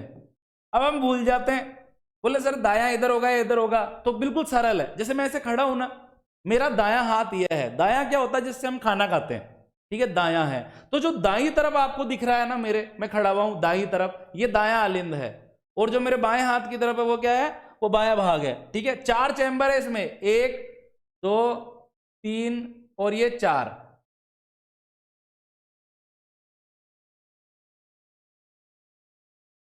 ठीक है, 1 ये 2 ये 3 और ये 4 चैम्बर है यहां पर। यहां पर आप देखिए, ये जो दिख रहा है ना आपको, ये ऊर्ध्व महाशिरा है। क्या है ये? ऊर्ध्व महाशिरा। यहां पर नीचे की तरफ भी होती है, जिसको क्या बोलते हैं? निम्न महाशिरा। ठीक है, ये क्या है? यहां पर ऊर्ध्व महाशिरा है। और ये नीचे की तरफ क्या है? यहां पर, ये यहां पर अपन कह सकते हैं निम्न महाशिरा है। क्या है यहां पर? ये निम्न महाशिरा है। ठीक है, यहां पर आप देखिए, जो ये ऊर्ध्व महाशिरा है ना, ऊर्ध्व महाशिरा का जो ये अपन बोल सकते हैं, जो ये छिद्र है ये वाला, ये जहां से ब्लड अंदर आ रहा है, जहां से ब्लड क्या आ रहा है? अंदर आ रहा है। ठीक है, ठीक है, जो ये ब्लड आ रहा है ना, ये वी ऑक्सीजनित है।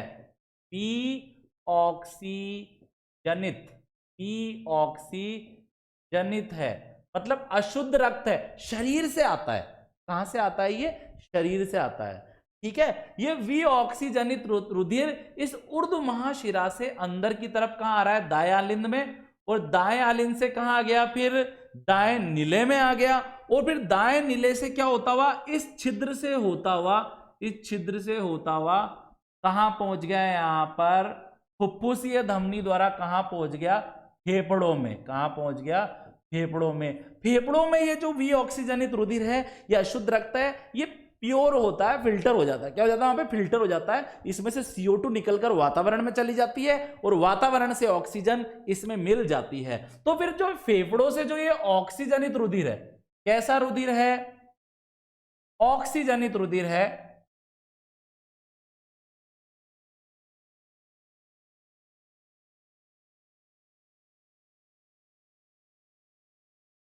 फेफड़ों से जो ऑक्सीजनित रुधिर है, वो फुफ्फुसीय शिरा के द्वारा, इस शिरा का क्या नाम है? फुफ्फुसीय शिरा। यहां मैं लिख देता हूं, फुफ्फुसीय शिरा। फुफ्फुसीय शिरा द्वारा कहां आ जाता है? बाएं आलिंद में। और बाएं आलिंद से कहां चल जाता है? नीचे की तरफ बाएं नीले में चल जाता है। और इस वॉल्व से होता हुआ, इस छिद्र से होता हुआ महाधमनी के द्वारा पूरे शरीर में पहुंचा दिया। शरीर में ये ऑक्सीजनित रुधिर काम में आ जाता है, यूज ले लिया जाता है। ऑक्सीजन शरीर में काम में ले ली जाती है। वापिस ऑक्सीजनित रुधिर किस में बदल जाता है? वी ऑक्सीजनित रुधिर में बदल जाता है। वी ऑक्सीजनित रुधिर ऊर्ध्व महाशिरा से वापस दाएं आलिंद में आता है, दाएं आलिंद से दाएं नीले में जाता है, फिर इस वॉल्व से होता हुआ इस फुफ्फुसीय धमनी के द्वारा, इसको अपन क्या बोल सकते हैं? फुफ्फुसीय धमनी से होता हुआ, फुफ्फुसीय धमनी से होता हुआ फेफड़ों में चला जाता है। और वहां पर इसमें से CO2 अलग हो जाती है, ये फिल्टर हो जाता है वहां पर, या अपन बोल सकते हैं प्यूरिफाई हो जाता है वहां पर ये। ठीक है, और इसमें वापस ऑक्सीजन मिल जाती है, तो ये ऑक्सीजनित रुधिर कहलाएगा। फेफड़ों से कैसा रुधिर? ऑक्सीजनित जो रुधिर है, ऑक्सीजनित जो रुधिर है, ये कहां से आता है? ये फुफ्फुसीय शिरा द्वारा बाएं आलिंद में आता है। बाएं आलिंद से नीचे बाएं नीले में आता है, और फिर यहां से महाधमनी से होता हुआ शरीर में पहुंचा दिया जाता है। ठीक है, अब यहां पर इंपॉर्टेंट बात, सबसे इंपॉर्टेंट बात, ठीक है, यहां पर देखिए आप ध्यानपूर्वक। पहला बिंदु क्या था? प्लीहा बिलरोथ रज्जु। मैंने बोला दोनों संबंधित शब्द है, तो ये वाला जो जोड़ा बना रखा है ना, ठीक है, ये बिल्कुल बढ़िया है। ठीक है, शिरो आलिंद गांठ क्या होती है? शिरो आलिंद गांठ, इसको एस ए नोड भी कहते हैं, ऐसे नोड भी कहते हैं, या इसको है ना पेस मेकर भी बोलते हैं। क्या बोलते हैं इसको अपन? पेस मेकर के नाम से भी इसको अपन जानते हैं, pace maker, pace maker, pace maker, क्योंकि ये हमारे हृदय की गति का नियंत्रण करता है ये, ठीक है। शरीर के अंगों को मस्तिष्क कंट्रोल कर रहा है, लेकिन आपको एक मजेदार बात बताऊं, हार्ट की जो मसल्स होती है या जो हृदय की पेशियां होती है उसको हृदय खुद ही कंट्रोल कर लेता है, ठीक है। ऐसे नोड कंट्रोल करता है हृदय की पेशियों की गति को, इसलिए शिरो आलिंद गांठ को इंग्लिश में क्या बोल रहे हैं? ऐसे नोड। इसको पेस मेकर भी बोलते हैं। क्या बोलते हैं? और हिंदी में क्या बोलेंगे? गति निर्धारक, हृदय की गति को निर्धारित करने वाला। कहां पाया जाता है? क्वेश्चन ऐसा भी तो आ सकता है एग्जाम में, ऐसे नोड कहां पाया जाता है? ये पाया जाता है दाएं आलिंद के अंदर, जो ऊर्ध्व महाशिरा का जो छेद है, यहां पर ऊर्ध्व महाशिरा के छेद के पास में यहां पर मिलता है एस ए नोड, ठीक है, ध्यान रखना आप, ठीक है। तो ये दूसरा बिंदु भी तो सही है, ठीक है। यहां पर आप ध्यानपूर्वक देखिए, यहां पर कपाट पाए जाते हैं। क्या पाए जाते हैं? यहां पर कपाट पाए जाते हैं। दाएं आलिंद और दाएं नीले के बीच में ये आपको ये दिख रहा है ना, ये कपाट है। इसको बोलते हैं अपन, इसको अपन क्या बोलते हैं? ट्राइकप्सिड, ट्राइकप्सिड कपाट, या इसको अपन द्विवलन कपाट भी, या सॉरी इसको त्रिवलन कपाट भी कह सकते हैं।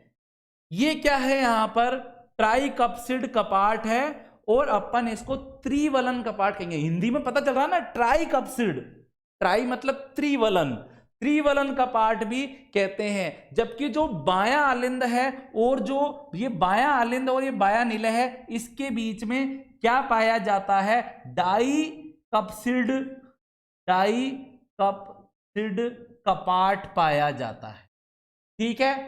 क्या पाया जाता है? डाइकप्सिड कपाट पाया जाता है। और इस डाइकप्सिड कपाट को अपन क्या बोलते हैं? इसको अपन त्रिकपर्दी कपाट के नाम से भी जानते हैं, त्रिकपर्दी कपाट के नाम से भी जानते हैं, ठीक है। लेकिन ये जो मिट्रल है ना, मिट्रल, ये क्या है? ये तो किसको कहते हैं अपन? इसको कहते हैं ट्राइकप्सिड कपाट को इंग्लिश में किस नाम से जाना जाता है? मिट्रल के नाम से भी जाना जाता है। जबकि त्रिकपर्दी कपाट का मतलब क्या है? यहां पर क्या है? यहां पर क्या है? यहां पर डाइकप्सिड है। तो दोनों मैच ही नहीं हो रहे। क्या नहीं हो रहे हैं? यहां पर मैच नहीं हो रहे हैं। तो हमारा सही आंसर क्या है? यह है। थेबेसियस कपाट कहां पाया जाता है? और अपन बोल सकते हैं ये जो निम्न महाशिरा है ना, इसके पास में यूस्टेशियन, यूस्टेशियन, यूस्टेशियन कपाट पाया जाता है या वॉल पाया जाता है। जबकि थेबेसियस कपाट कहां पाया जाता है? दाएं आलिंद के अंदर, महाशिरा के अंदर पाया जाता है। कहां पाया जाता है? महाशिरा के अंदर पाया जाता है, दाएं आलिंद के अंदर। तो थेबेसियस कपाट कहां पाया जाता है? मानव हृदय के दाएं आलिंद में पाया जाता है। ये वाली लाइन भी सही है, लेकिन ये गलत है, ये गलत है। त्रिकपर्दी कपाट एक दूसरा ही कपाट है, जबकि मिट्रल कपाट तो किसका नाम है? ट्राइकप्सिड कपाट का नाम है। जबकि त्रिकपर्दी कपाट किसे बोल रहे हैं? इसको बोल रहे हैं, ठीक है। तो हमारा सही आंसर है ये, ठीक है। नेक्स्ट, इधर देखिए आप ध्यानपूर्वक, एंड्रोजन का स्त्रवण करती है, ठीक है। एक होता है एस्ट्रोजन और प्रोजेस्टेरोन। क्या होता है? एस्ट्रोजन और प्रोजेस्टेरोन।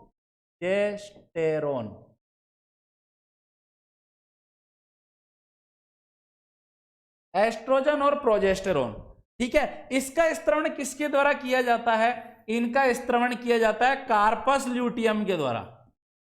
कार्पस ल्यूटियम के द्वारा महिला के अंदर जो अंडाशय पुट्टिकाएं होती है जिसमें कभी अंडाणु रहा करते थे, जब अंडाणु बाहर आ जाते हैं ना, पुट्टिकाएं फट जाती है और नष्ट हुई हुई पुट्टिकाएं कार्पस ल्यूटियम बनाती है। कार्पस ल्यूटियम से एस्ट्रोजन प्रोजेस्टेरोन का स्त्रवण होता है। ये माता के गर्भाशय को गर्भावस्था के दौरान बनाकर रखता है, तैयार रखता है, माता को गर्भाशय के लिए तैयार करता है। दुग्ध के निर्माण की क्रियाओं को भी ये थोड़ा बहुत क्या करता है, कंट्रोल करता है। ठीक है, लेकिन हम यहाँ पर एस्ट्रोजन के बारे में नहीं पढ़ रहे हैं, हम यहाँ पर किसके बारे में पढ़ रहे हैं, एंड्रोजन के बारे में पढ़ रहे हैं। किसके बारे में पढ़ रहे हैं, हम यहाँ पर एंड्रोजन के बारे में पढ़ रहे हैं। ये नर हार्मोन है। एंड्रोजन मतलब क्या है, नर हार्मोन। एंड्रोजन क्या है, यहाँ पर नर हार्मोन है। ठीक है, तो नर हार्मोन का स्त्रवण किसके द्वारा किया जाता है, लैडिंग कोशिकाओं के द्वारा किया जाता है। देखिए आप ध्यानपूर्वक, जो पुरुष होते हैं उनके अंदर वृषण पाया जाता है। क्या पाया जाता है, उनके अंदर वृषण पाया जाता है। ये वृषण है, ये क्या है यहाँ पर, ये वृषण है। वृषण में से शुक्र नली निकलती है। क्या निकलती है, शुक्र नली निकलती है। वृषण के अंदर आपको पता है बहुत सारी क्या पाई जाती है, बहुत सारी क्या पाई जाती है, शुक्र जनन नलिकाएं पाई जाती है। ये लंबी लंबी क्या है, शुक्र जनन नलिकाएं पाई जा रही है और बीच बीच में लैडिंग कोशिकाएं भी पाई जा रही है। ये ऐसी शुक्र जनन नलिका पाई जाती है। शुक्र जनन नलिका को अगर आप काट कर देखेंगे तो यहां पर आपको ऐसी ये गोल दिखाई दे। इस वाले आवरण को क्या बोलते हैं, ट्यूनिका प्रोपिया बोलते हैं। क्या बोलते हैं इसको, ट्यूनिका प्रोपिया कहते हैं। ट्यूनिका प्रोपिया क्या है, कभी आ जाए क्वेश्चन आपसे तो आप ये बता सकते हैं कि ट्यूनिका प्रोपिया शुक्र जनन नलिका की क्या है, मेम्ब्रेन है या उसकी भित्ति है। ठीक है, इसके अंदर कोशिकाओं के है ना दो स्तर पाए जाते हैं। क्या पाए जाते हैं, इसके अंदर कोशिकाओं के दो स्तर पाए जाते हैं। पहला जो स्तर होता है वो होता है सर्टोली कोशिकाओं का। किसका होता है, सर्टोली कोशिकाओं का होता है। ठीक है, जिन्हें कायिक कोशिकाएं भी कहते हैं। क्या बोलते हैं, जिन्हें कायिक कोशिकाएं भी कहते हैं। ये जो सर्टोली कोशिकाएं होती है ये शुक्राणुओं को पोषण प्रदान करती है, आलंबन प्रदान करती है, मतलब सपोर्ट देती है और न्यूट्रिशन भी देती है, मतलब आलंबन भी देती है और पोषण भी देती है। इसके देखो ये वाला कौन सा स्तर हो गया है यहां पर, सर्टोली कोशिकाओं का, सर्टोली कोशिका, सर्टोली। ठीक है, इसके बाद में आप देखिए ध्यानपूर्वक, अंदर की तरफ एक कोशिकाओं का स्तर और है जिसे जनन कोशिकाओं का स्तर बोलते हैं। क्या बोलते हैं, जिसे जनन कोशिकाओं का स्तर बोलते हैं। और इस जनन कोशिकाओं के स्तर से किसका निर्माण होता है, शुक्राणुओं का निर्माण होता है। इसी से क्या बन जाते हैं, शुक्राणु बन जाते हैं। ये क्या है, जनन स्तर, जनन कोशिकाएं भी बोल सकते हैं।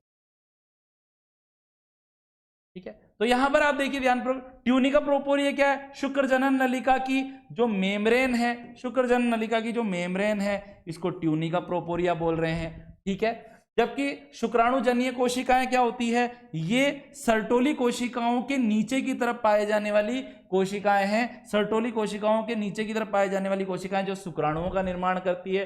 ठीक है, सर्टोली कोशिकाएं क्या है, सर्टोली कोशिकाएं ऐसी कोशिकाएं हैं जो कि परिपक्व होते हुए शुक्राणुओं को पोषण और सपोर्ट देती है, आलंबन प्रदान करती है। जबकि लैडिंग कोशिकाएं इसके चारों तरफ पाए जाने वाली कोशिकाएं हैं शुक्र जनन नलिकाओं के। और लैडिंग कोशिकाएं किसका स्त्रवण करती है, लैडिंग कोशिकाएं एंड्रोजन का स्त्रवण करती है। किसका स्त्रवण करती है, एंड्रोजन का स्त्रवण करती है, जिसे पुरुष हार्मोन भी हम कहते हैं। अब देखिए ध्यानपूर्वक, मनुष्य में जीवाणविक रोग है, मनुष्य में जीवाणविक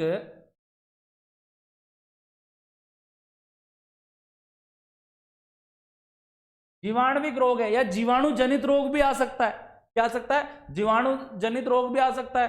जैसे टाइफाइड देख लेते हैं अपन, प्लेग देख लेते हैं, मलेरिया देख लेते हैं। पहले अपन को समझना होगा, यही थोड़ी कि आपने रट लिया और आ गया, नहीं ऐसा नहीं होगा, हमें सबको देखना पड़ेगा। ठीक है, तो जीवाणु जनित रोग कौन कौन से अपन देखते हैं। ये वाला जो है ना, ये होता है साल्मोनेला,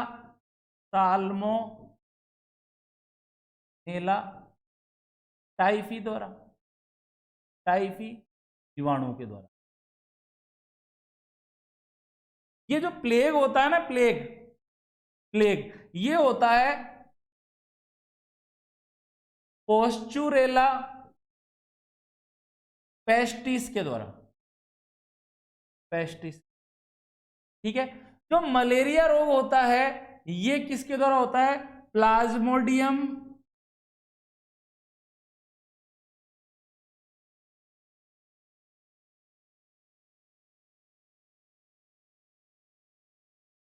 प्लाज्मोडियम नामक प्रोटोजोआ के द्वारा होता है। तो भैया यहां पर देखो एक प्रोटोजोआ आ गया, ये जीवाणु जनित रोग है, ये जीवाणु जनित रोग है, लेकिन मलेरिया तो प्लाज्मोडियम नामक प्रोटोजोआ से हो रहा है, तो ये आंसर होगा ही नहीं। दूसरा देख लेते हैं अपन, टाइफाइड है, ऊपर जैसा ही है, साल्मोनेला टाइफी जीवाणु द्वारा होता है। प्लेग पोस्चुरेला पेस्टिस के द्वारा होता है, किसके द्वारा होता है? पोस्चुरेला पेस्टिस के द्वारा होता है, पोस्चुरेला पेस्टिस के द्वारा होता है। और जो ये टाइफस नामक जो बीमारी है, कौन सी बीमारी है? जो ये टाइफस नामक जो ये बीमारी है, ये रिकेट्सिया वायरस के द्वारा, रिकेट्सिया जीवाणु के द्वारा, किसके द्वारा होती है?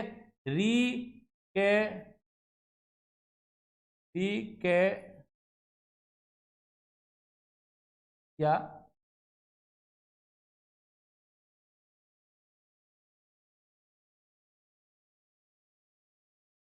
Rickettsia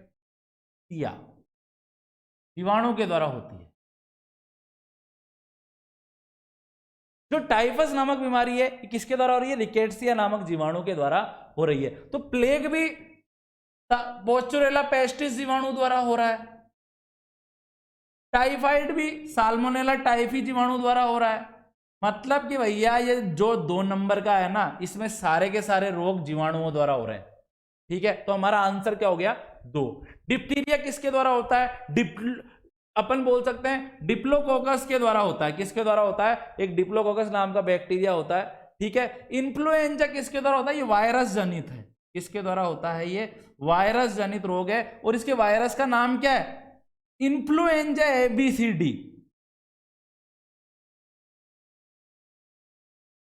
influenza ABCD। इन्फ्लुएंजा ए हो गया, इन्फ्लुएंजा बी हो सकता है, सी डी, ऐसे नाम है इसका। ठीक है, और निमोनिया किसके द्वारा होता है? निमोनिया ही नाम का एक जीवाणु होता है। क्या होता है? निमोनिया ही नाम का एक जीवाणु होता है। प्लेग पोस्चुरेला पेस्टिस के द्वारा, मलेरिया प्रोटोजोआ के द्वारा होता है, और टाइफाइड तो किसके द्वारा होता है? साल्मोनेला टाइफी के द्वारा होता ही है। नेक्स्ट की तरफ बढ़ते हैं हम। इधर देखिए आप, समजात अंगों के सही सेट का चयन कीजिए। ठीक है, सबसे पहले अपन देखते हैं समजात अंग क्या होते हैं। समजात अंग,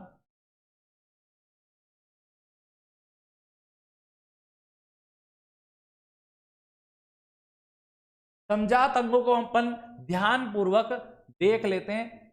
सबसे पहले हमें समझना होगा अंग उत्पत्ति और संरचना। उत्पत्ति, संरचना, उत्पत्ति, संरचना, कार्य के आधार पर है ना 2 प्रकार के हैं। 2 प्रकार के समजात अंग और समवर्ती, समजात अंग और समवर्ती अंग। समजात अंग किसे कहते हैं? समजात अंग का मतलब है, देखो नाम से बदल रहा, समजात, ऐसे अंग जो उत्पत्ति व संरचना में समान परंतु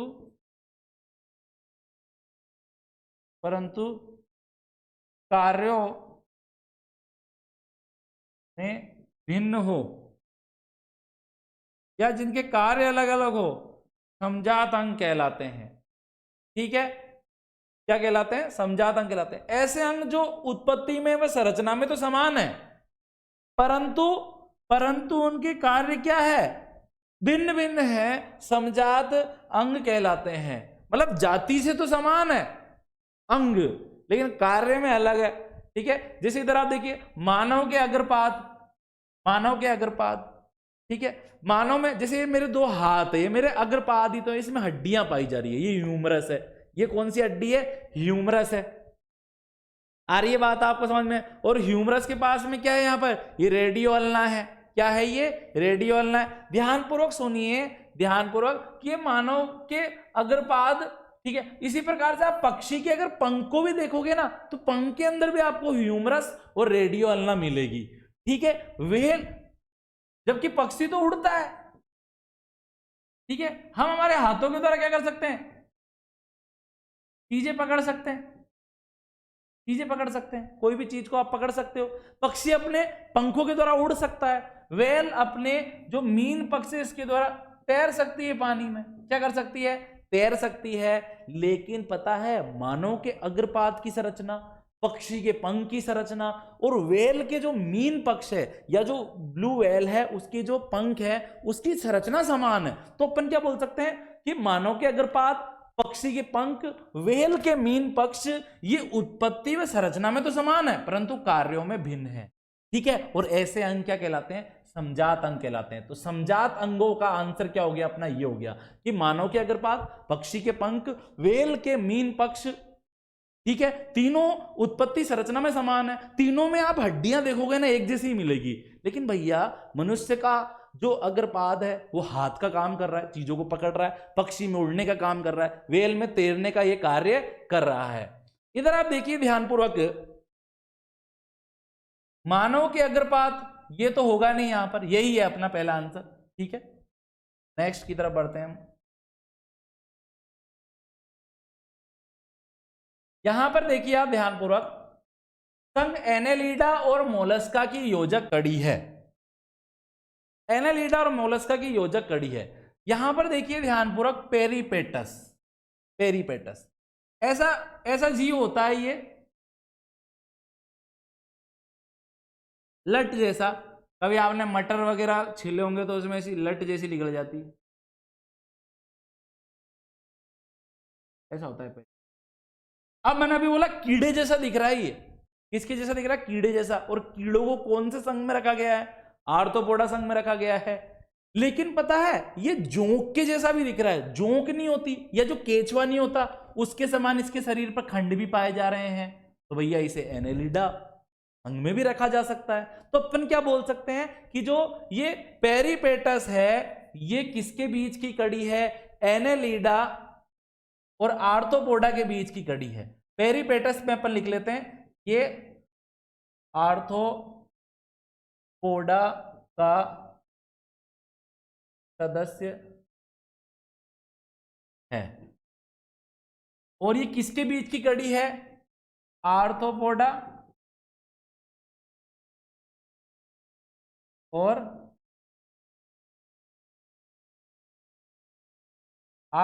और एनेलिडा के बीच की योजक कड़ी है, योजक कड़ी है। ठीक है, आर्थ्रोपोडा और एनेलिडा के बीच की योजक कड़ी कैसे, दिमाग में इमेज बना लो पेरिपेटस की, कीड़े के जैसा भी दिख रहा है इसलिए आर्थ्रोपोडा जैसा भी है। ठीक है, और आर्थ्रोपोडा में रखा ही गया है इसे। लेकिन ये जोंक के जैसा भी दिख रहा है, इसके शरीर के ऊपर सेगमेंट पाए जा रहे हैं, खंड पाए जा रहे हैं, क्योंकि खंडित प्राणियों का समूह ही या संघ ही क्या है, एनेलिडा है। तो ये पेरिपेटस, एनेलिडा और आर्थ्रोपोडा के बीच की क्या है, ये योजक कड़ी है। ठीक है, इसी प्रकार से आप देखेंगे नियोपिलाइना, नियोपिलाइना ये एनेलिडा और मोलस्का के बीच की योजक कड़ी है।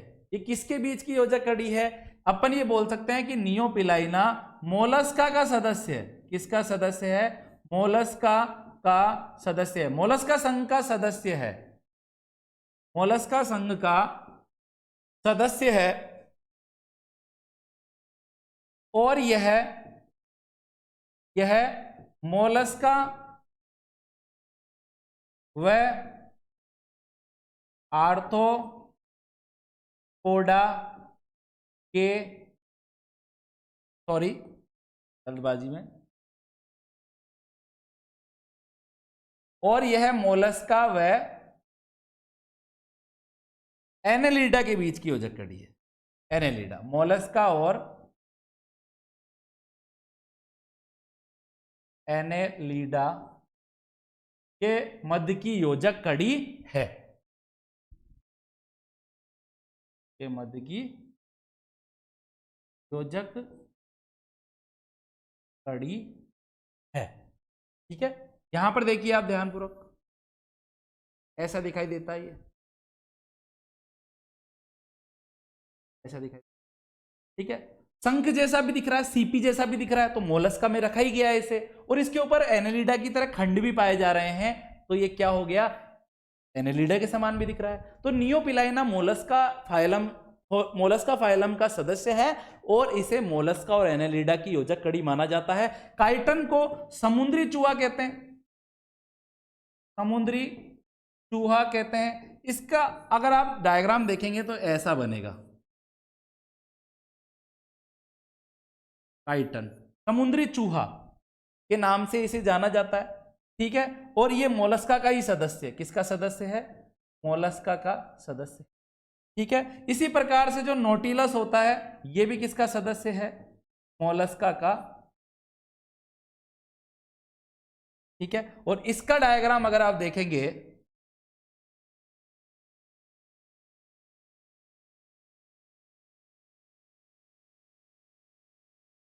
इस प्रकार का ये जीव होता है। ठीक है, नेक्स्ट को अब इधर देखते हैं, एनेलिडा व मोलस्का के बीच की योजक कड़ी है। तो एनेलिडा और मोलस्का के बीच की योजक कड़ी है नियोपिलाइना। लास्ट क्वेश्चन है आज का हमारा, मूंगा सिल्क किस कीट से प्राप्त होता है। ठीक है, तो सबसे पहले हमें समझना होगा कि मूंगा सिल्क किससे प्राप्त होता है, एंथेरिया असामा से प्राप्त होता है। किससे प्राप्त होता है, एंथेरिया असामा से प्राप्त होता है। तो ये मूंगा सिल्क है ना, ये सबसे कीमती है, सबसे कीमती सिल्क है, सबसे कीमती सिल्क है ये। एंथेरिया असामा से मूंगा सिल्क प्राप्त होता है और ये सबसे कीमती सिल्क है। ठीक है, ये जो एंथेरिया असामा नाम का जो कीट है, इसको सोम पादप के ऊपर पाला जाता है। सोम पादप या सोम पादप की पत्तियां खिलाई जाती है। ठीक है, ये बात आपको ध्यान रखनी है। ठीक है, और जो ये एंथेरिया जो फेपिया है ना, इससे टसर रेशम प्राप्त होता है। टसर रेशम प्राप्त होता है और इसे अर्जुन की पत्तियों पर पाला जाता है। अर्जुन की पत्तियां या पेड़ों पर पाला जाता है। बॉम्बिक्स मोराइसे से